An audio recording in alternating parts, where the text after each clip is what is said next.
बेहद के बेहद की परम परम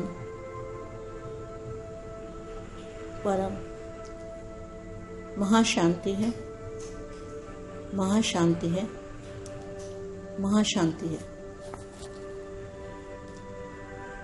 आज मैं विशेष नष्टोमोह की स्टेज पर कुछ दो शब्द बच्चों को बताना चाहती हूँ कि नष्टोमोह की स्टेज क्या होती है। मोह भी एक विकार का ही रूप है और मोह बहुत खतरनाक विकार का रूप है और इसके पीछे पीछे सारे विकार चले आते हैं। मोह से आत्मा की एनर्जी और आत्मा का ज्ञान दोनों ही नष्ट हो जाते हैं। एनर्जी कैसे नष्ट होती है? जिससे तुम मोह करते हो वो कैसी आत्मा है? अगर उसमें आपका मोह है तो वो आत्मा आपकी जो एनर्जी है, आत्मिक शक्ति है जो आपने कमाई की है, वो सारी कमाई को चूस लेगी और वो तो फिर उल्टा ही काम करने वाली है। जो काम करती है, जैसे उसके कर्म है, वो तो वही काम करने वाली है। एक तो आपकी एनर्जी वेस्ट हो गई और एक आत्मा ज्ञान, दोनों ही नष्ट हो गए। सारी ताकत उस आत्मा में चली गई जिसको आप मोह करते हो, जिसको आप याद करते हो। और मोह आने से कर्म बंधन भी उसके साथ बना और कर्म बंधन बढ़ता गया और कर्म बंधन के कारण अज्ञानता भी बढ़ती गई। तो मोह मनुष्य का बहुत बड़ा दुश्मन है। मोह के वश मनुष्य कितना गलत काम भी कर लेता है कि जिस कर्म को भोगने के लिए उसको पश्चाताप भी करना पड़ता है। मोह मनुष्य को धरती लोक से बांध के रखता है, इससे निकलने नहीं देता। क्योंकि जिससे हमें मोह है वो भी तो धरती लोक की आत्मा है ना। और धरती लोक की भी आत्मा कैसी है वो तो आपको पता है। जिससे मोह कर रहे हो वो आत्मा का क्या उसके संस्कार हैं और क्या उसके कर्म हैं, वो तो आपको जो मोह करता है उसको तो पता ही होगा। तो मोह एक ऐसी बुरी चीज है कि इसके पीछे पीछे सारी बुराइयां उसके साथ चली आती हैं। और मोह जो है वो हमें ज्ञान की तरफ भी नहीं जाने देता। मोह ऐसी बुरी चीज है। और मोह किसको करते हैं हम? मोह तो उसकी देह को कर रहे हैं। अगर उसकी आत्मा को हम मोह करते हैं तो उसको आत्मा ज्ञान देंगे और आत्म ज्ञान से उसका भी कल्याण करेंगे। उसकी भी जो बेहोशी छाई हुई है उसके ऊपर, उसको होश में लाने का काम करेंगे। तो ये बेहद की आत्मा का काम है। मोह करना बेहद की आत्मा को शोभा नहीं देता। मोह नष्ट होने से ही बेहद का आत्म ज्ञान जागृत होता है। जब तक मोह नष्ट नहीं होता तो आत्म ज्ञान जागृत नहीं हो सकता। और आत्मा अपने बेहद के रचेता यानी कि बेहद के बाप को नहीं पहचान सकती।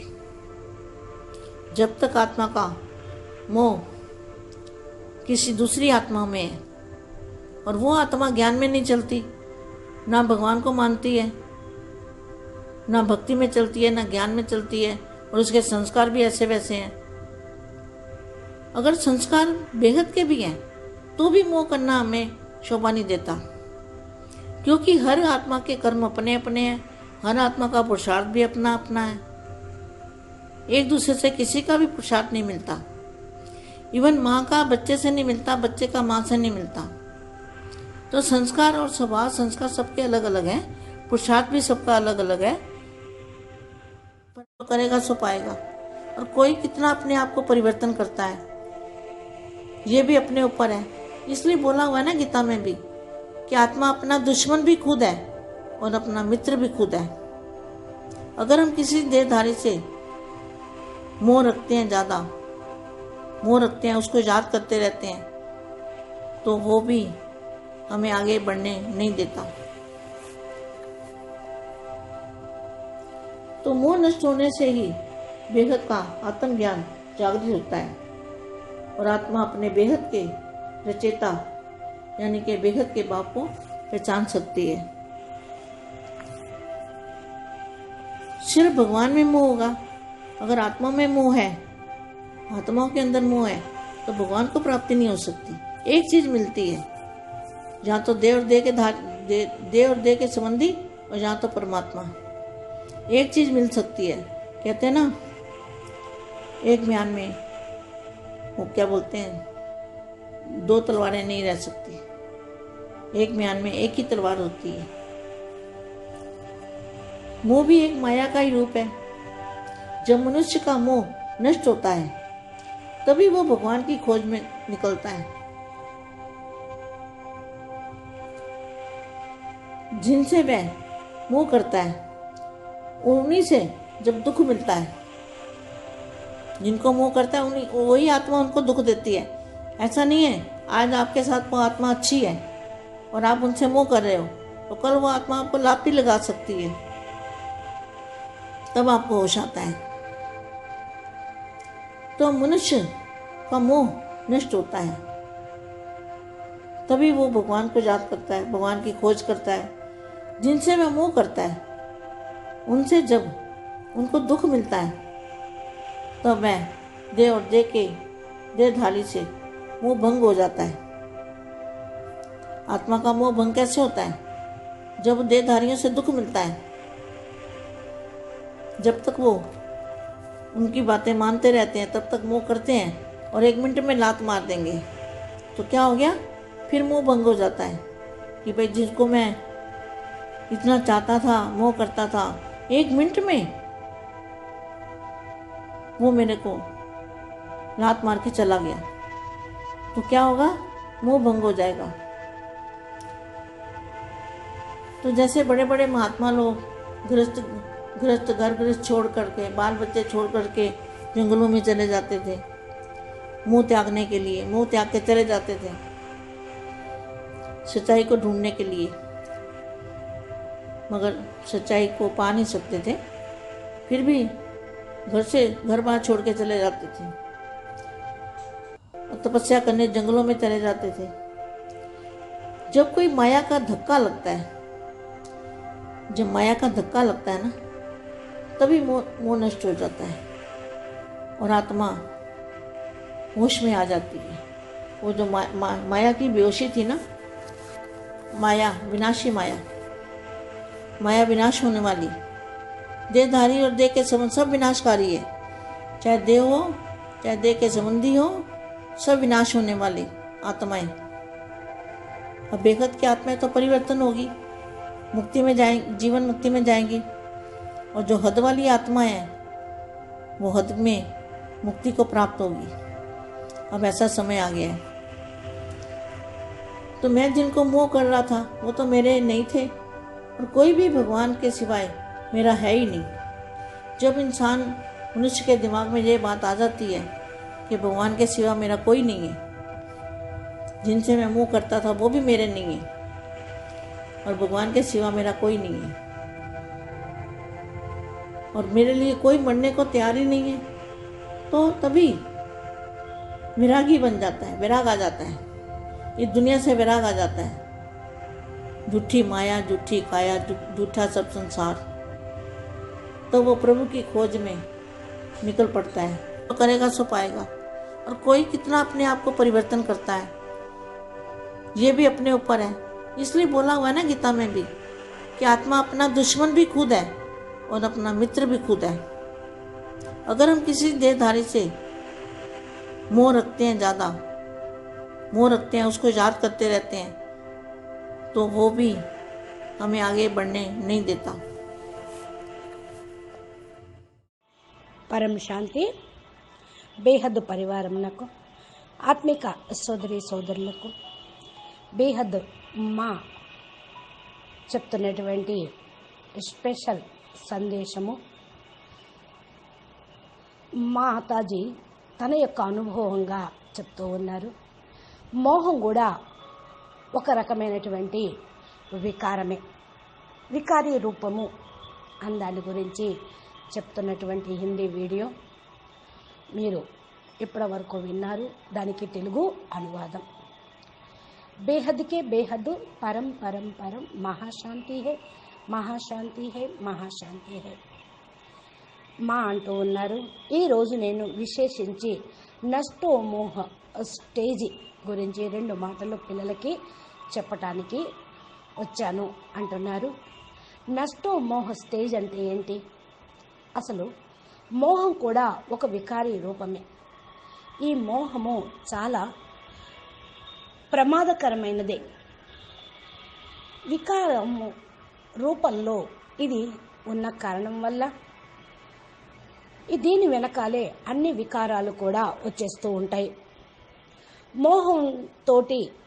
మోహం ఉంటే ఆత్మ యొక్క ఎనర్జీ మరియు ఆత్మ యొక్క జ్ఞానం రెండూ నష్టపోతూ ఉంటారు.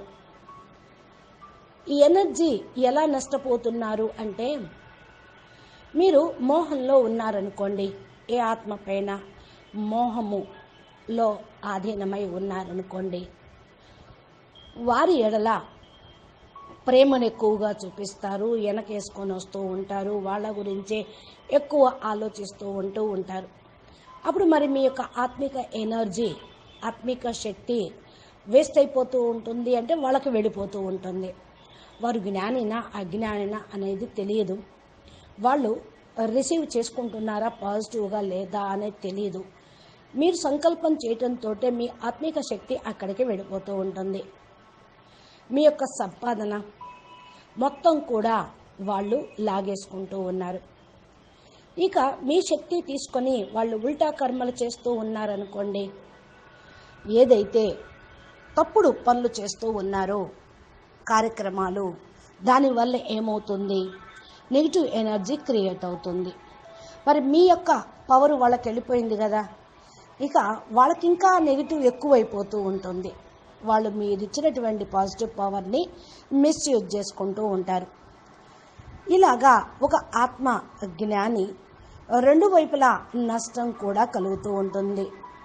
వారికి మీ శక్తి వల్ల ఇంకా నెగిటివ్ పెరుగుతూ ఉంది, మీ యొక్క ఆత్మిక శక్తి కూడా ఇక్కడ ఖతమైపోతూ ఉంటుంది. శక్తి అంతా కూడా ఎవరి మీద అయితే మోహము ప్రేమ పెట్టుకుంటూ ఉంటారో వాళ్ళకి వెళ్ళిపోతూ ఉంటుంది. వాళ్ళని జ్ఞాపకం చేయటంతో ఆ పవర్ వెళ్ళిపోతూ ఉంది. ఎవరి ఎడల అయినా సరే ఎక్కువగా అటెన్షను, ఎక్కువగా ఆలోచన, వారి మంచి అని ప్రేమ అని అనుకుంటూ ఉన్నదాన్నే మోహం అని అంటూ ఉంటారు. మీరు జ్ఞాపకం చేస్తూ ఉంటారు. మోహం అనేది ఇక్కడ ఒక కర్మ బంధాన్ని తయారు చేస్తూ ఉంటుంది. కర్మ బంధన పెరుగుతూ ఇది అజ్ఞానాన్ని చివరికి పెంచేస్తూ ఉంటుంది. మోహం ఉన్న కారణం వల్ల వాళ్లకు ఏది కావాలంటే అది ఇచ్చేస్తూ ఉంటారు. ఇవ్వని నాడు వాళ్లే మీకు పెద్ద శత్రువులు అయిపోతూ ఉంటారు. మోహానికి వశమైపోయి చాలా తప్పుడు పనులు కూడా చేసేస్తూ ఉంటారు. ఏ కర్మ అయితే చేస్తారో దానికి అనుభవించాల్సి వస్తుంది, పశ్చాత్తాపపడాల్సి వస్తుంది. మోహము మానవుల్ని భూలోకంలోని బంధింపజేస్తూ ఉంటుంది. ఇంకా అన్ని బంధనాలను తెంచుకొని పైకి వెళ్ళటం అనేది కష్టమవుతుంది. దీని నుండి బయటపడనో లేరు. ఎందుకంటే ఎవరిపైనైతే మోహం ఉంటుందో వాళ్ళు ఈ భూలోక వాసులు అనుకోండి, ఇంకా హయ్యర్ డైమెన్షన్ వాళ్ళు కాదు. ఆత్మజ్ఞానము లేదు.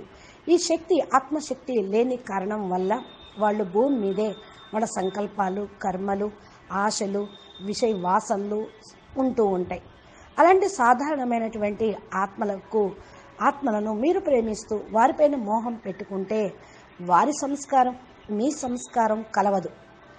మరి మీ ఆత్మ యొక్క సంస్కారము పూర్తిగా మారిపోతూ ఉంటుంది. మీరును బేహద్ ఆత్మలు అనుకోండి, వారు మీలోనూ హయ్యర్ డైమెన్షన్ వాళ్ళు లో క్లాస్ లో క్వాలిటీ ఆత్మలు ఈ బ్రహ్మాండంలో ఉండేవాళ్ళు. అప్పుడు ఎలా ఉంటుంది? ఇద్దరి యొక్క మరి సమన్వయం అనేది ఉండదు. మీరు మోహం చూపించిన కారణం వల్లే వాళ్ళకు పవర్ పెరుగుతూ ఉంది. అందుకని ఇది మీకు కూడా వాళ్ళకు తెలియటం లేదు.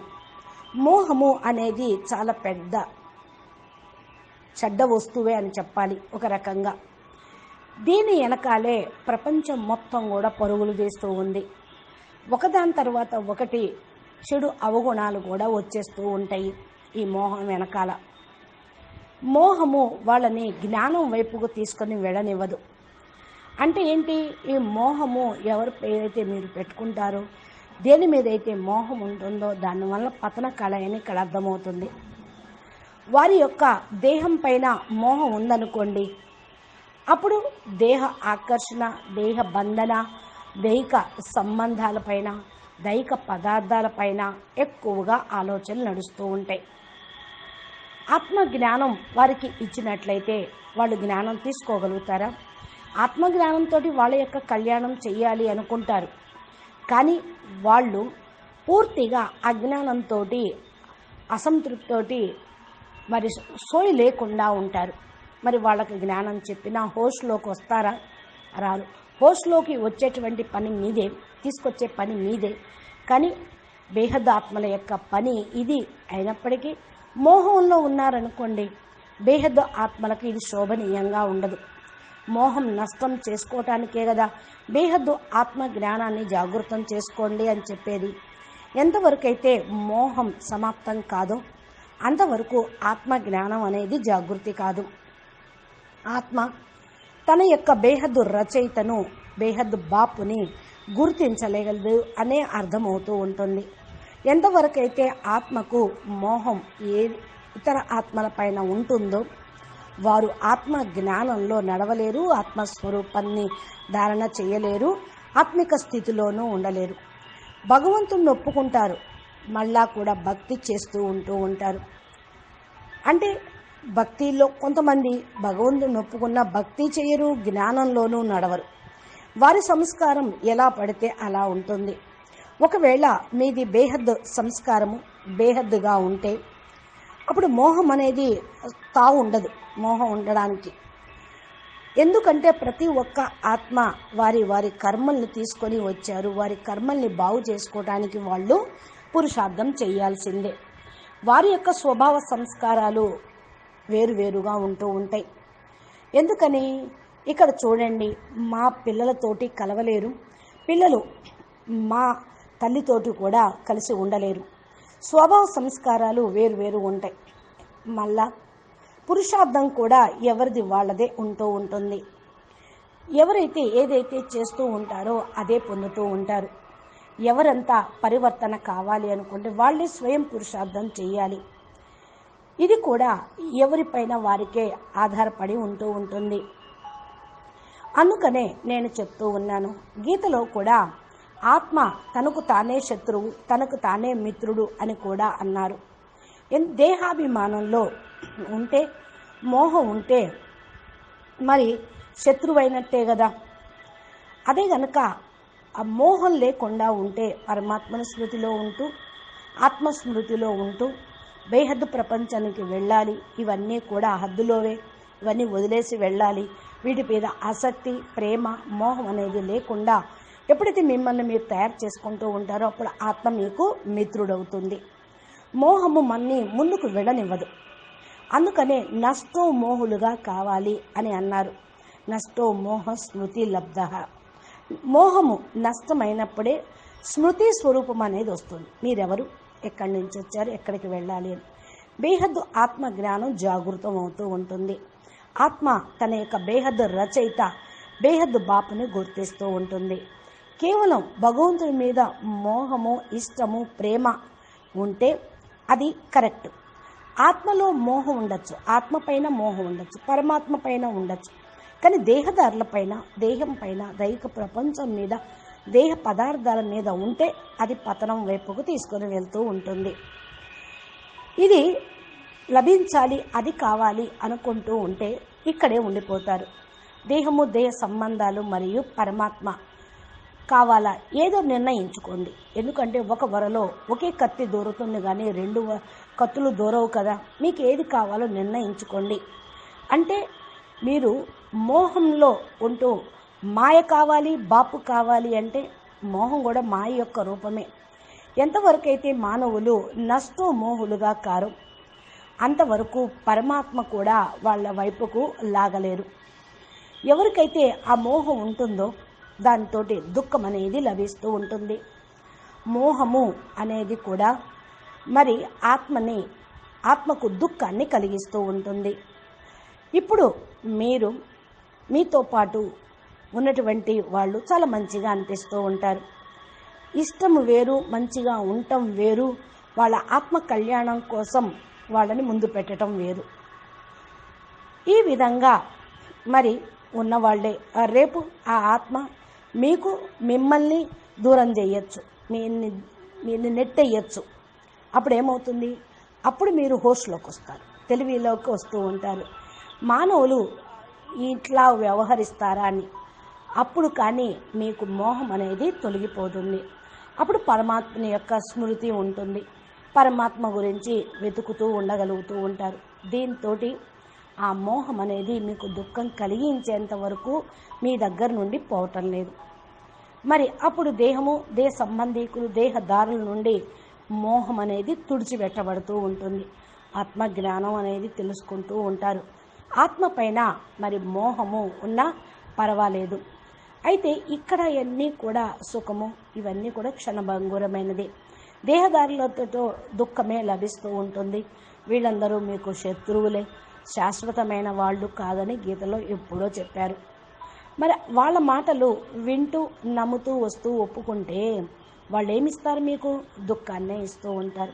ఎంతవరకు అయితే మోహం ఉంటుందో అంతవరకు వాళ్ళు చేసేవి మంచిగా అనిపిస్తాయి. ఆ మోహం తొలగినాడు మీరు తెలుసుకొని, అరే ఇంతకాలం వీళ్ళు ఇట్లా చేస్తుంటే నేను అట్లా ఎందుకున్నాను అనుకుంటారు.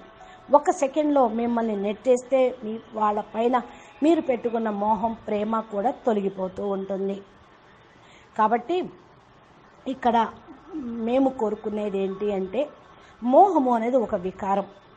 ఒక సెకండ్లో మిమ్మల్ని దూరం చేసేస్తూ ఉంటుంది. కాబట్టి మీరు ఈ మోహము క్షణభంగురమైనదే అని అర్థం చేసుకొని అసలు సిసలైనటువంటి ఆత్మ ప్రేమ ఏంటో తెలుసుకోండి. పెద్ద పెద్ద మహాత్ములు కూడా గృహస్థాన్ని, ఇల్లు వదిలేసి కూడా పిల్లల్ని, సంసారాన్ని వదిలేసి అడవిలో పోయి కూర్చొని మరి పురుషార్థం చేస్తూ ధ్యానం చేస్తూ ఉంటారు. మోహాన్ని త్యాగం చేయటం కోసమే. ఇక్కడ ఉంటే పురుషార్థం చేయలేరు, సాధించను లేరు, మాయను జయించను లేరు అని మోహాన్ని త్యాగం చేసి వెళ్ళిపోతూ ఉంటారు. సత్యాన్ని వెతుకుతూ ఉంటూ ఉంటారు. ఒకవేళ సత్యాన్ని పొందలేరనుకోండి, మళ్ళా మరి ఇల్లుని వదిలిపెట్టలేదుగా, మనసులో ఇల్లు జ్ఞాపకం వస్తుంది, మళ్ళా వచ్చేసే వాళ్ళు ఉన్నారు. మళ్ళా వెళ్ళిపోతూ ఉంటారు. ఎప్పుడో మళ్ళా బుద్ధి పుట్టినప్పుడు, మరి అవేర్నెస్ వచ్చినప్పుడు వెళ్ళిపోతూ ఉంటారు. తపస్సు కోసం అడవిలోపై కూర్చుంటూ ఉంటారు. ఎప్పుడన్నా మళ్ళా మాయ ఎదురు దెబ్బ తగిలిందనుకోండి, మాయ దెబ్బతోటి మోహం కూడా మీకు ఇక్కడ సమాప్తమైపోతుంది. ఆత్మ తెలివిలోకి వస్తుంది, ఎరుకలోకి వస్తుంది. మాయ అంతవరకు కూడా మిమ్మల్ని మూర్ఛపడే విధంగా చేసింది. జూటీ మాయ, జూటీ కాయ అని తెలుసుకోక, వినాశీ మాయ వినాశనం అనేది తెలుసుకోలేక, దేహదారి పైన, దేహం పైన, దేశ సంబంధి వీళ్ళందరూ వినాశకారి అని తెలుసుకోలేని కారణం వల్ల అదే శాశ్వతమంటూ, సత్యమంటూ కూర్చున్న వాళ్ళు ఎప్పుడైతే జ్ఞానోదయం అవుతుందో అప్పుడు హోష్లోకి వస్తారు, తెలివిలోకి వస్తారు. అప్పుడు అర్థం చేసుకుంటారు. బేహద్దు ఆత్మలైతే పరివర్తన అయిపోతారు. జీవన్ముక్తిలోకి వెళ్ళాలి. ఈ హద్దు ఆత్మలు అందరినీ తొలగించుకోవాలి. హద్దులో నుండి ముక్తి అయితేనే బేహద్దులోకి వెళ్ళి జీవన్ముక్తి పొందగలుగుతూ ఉంటారు. ఇప్పుడు జీవన్ముక్తి పొందేటువంటి సమయం వచ్చేసింది. ఏదైతే మోహము అని అంటూ ఉన్నారో ఆ మోహము పరమాత్మ వైపు తప్ప ఇంకెవరిపైనా లేకుండా చూసుకోండి. ఎప్పుడైతే మానవుడి యొక్క బుద్ధిలో ఈ విషయం వస్తుందో, భగవంతుడు సేవని మించింది ఇంకొకటి లేదు, ఆయన ప్రేమను మించింది ఇంకొకటి లేదు, ఆయన జ్ఞానాన్ని మించింది ఇంకొకటి లేదు. అని అనుకున్నప్పుడు, ఇవన్నీ నావి కాదు, నేను భగవంతుడి వాడిని అనుకున్నప్పుడు మీరు ఆత్మజ్ఞానం వైపుకు వెళ్తారు. నా కోసం వీళ్ళందరూ కూడా ఎవ్వరూ లేరు, నా కోసం ఎవరు చనిపోయేవాళ్ళు లేరు అనేటువంటి భావన మీ మనసులో ఎప్పుడైతే వస్తుందో అప్పుడు ప్రపంచం పైన కూడా వైరాగ్యం అనేది వస్తూ ఉంటుంది. కాబట్టి జూటీ మాయా, జూటీ కాయ, జూటా జాగ్ సంసార్, ప్రపంచం మొత్తం అసత్యమే. ఈ ప్రభువును వెతుక్కుంటూ వెళ్ళిపోతే మీరు పురుషార్థం చేస్తూ ఉంటే దాన్ని పొందగలుగుతారు. ఎవరెంత చేస్తారో అంతే పొందుతూ ఉంటారు. మీరు మీ యొక్క పరివర్తన చూసుకోండి, ఇది మీపైనే ఆధారపడి ఉంటుంది. అందుకనే చెప్తూ ఉన్నాను, గీతలో కూడా చెప్పారు, ఆత్మ తనకు తానే శత్రువు, తనకు తానే మిత్రుడు అని. దీని గురించి కొంచెం వివరంగా మీరు ఆలోచించండి. మనము ఏ దేహదారులతోటి మోహం అనేది పెట్టుకోరాదు. మోహము ఉంటే వాళ్ళే జ్ఞాపకం వస్తూ ఉంటారు. మోహము ఉంటే వాళ్ళని జ్ఞాపకం చేయటం ద్వారా మన పవరు వేస్ట్ అవుతూ ఉంటుంది. మీరు ముందుకు వెళ్ళలేరు. ముందుకు వెళ్ళాలి అంటే ఈ మోహ మాయ మమకారాల నుండి బయటికి వచ్చేసి ఒక పరమాత్మతోటి ప్రేమ, స్మృతి, సంబంధము, కనెక్షను ఉంటే మీరు చాలా వృద్ధి కళలోకి వెళ్ళిపోగలుగుతూ ఉంటారు. అచ్చా, పరం శాంతి, నమస్తే, ధన్యవాదాలు. बेहद के बेहद परम परम महाशांति है, महाशांति है, महाशांति है. బాపూజీ దశరథభాయ్ పటేల్ తెలుగు ఛానల్లో మా చెప్పేటువంటి దివ్య సందేశాలు చాలా ప్రేరణాత్మకంగా పురుషార్థాన్ని పెంచి తండ్రి దగ్గరికి చేర్చే విధంగా ఉంటాయి. మనం ఇంకా వీటిని తెలుసుకోవాలి అని మీరు అనుకుంటే మా ఛానల్ని సబ్స్క్రైబ్ చేసి గంట సింబల్ని ప్రెస్ చేయండి.